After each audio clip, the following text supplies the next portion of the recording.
मध्यप्राच्य में युद्ध चलता समय आसी बड़ खबर 60 टंका बढ़िला गैस सिलिंडर दर वर्धित दर आज लागू एभली खबर शुणा पर गरीब और मध्यवित्त श्रेणी मानू बड़ आघात देछि। वर्तमान ब्रह्मपुर सहर में गैस दर 900 टंका रही बेले यह वृद्धि पाई 960 रे पहुंचब, जहाँफल गरीब और मध्यवित्त परिवार और रोषेईशाला एक बड़ प्रभाव पड़ो। जय जगन्नाथ। संयुक्ता पंडा थे आम बहुत दुखित। सरकार पाखे विनीत अनुरोध कर जेहेतु आम मध्यवर्ती परिवार लोक आम रोषेईशाला जब आम गैस को पिछा आम 60 टंका देवु अन्य जिनस आम कौन करूँ से यहाँ टे कम दर कले आम चिर उपकृत हेबु। असुविधा हो 60 टंका किसी नुह, 60 टंका बहुत किसी आम मान 60 टंकार आम कि भी खाईपर कड़े भी जापर कि 60 टंका आम कहीं गैस सिलिंडर पे देवु। तुम युद्ध कर युद्ध कर आम किसी प्रोब्लेम नहीं, किंतु आम 60 टंका बहुत किसी मायने रखुची। ये 60 टंका यदि कमिबो ताले आम सरकार पाखे सरकार बहुत अनुरोध करुचु, खुशी भी हबु।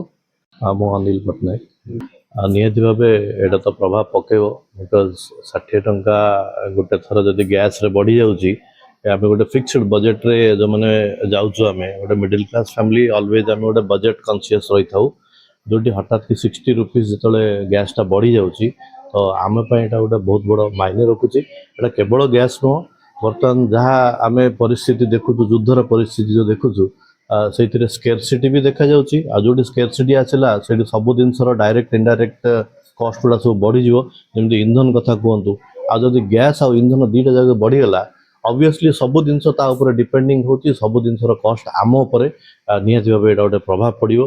तो ये आपण माध्यम आम सरकार को यह अनुरोध करूँ जे या उपर गोटे गुरुत्वपूर्ण पदक्षेप निया जाऊ जोटि कि मध्यवित्त लोक आउ बिलो पॉवर्टी जो मैंने सब अच्छा समस्त यार ऊपर डिपेंड होती आपण माध्यम आम निहती भाव गोटे अनुरोध करूँ जे या किसी करा जाए। ब्रह्मपुर गोपाल कृष्ण रेड्डी रिपोर्ट, गंजाम समाचार।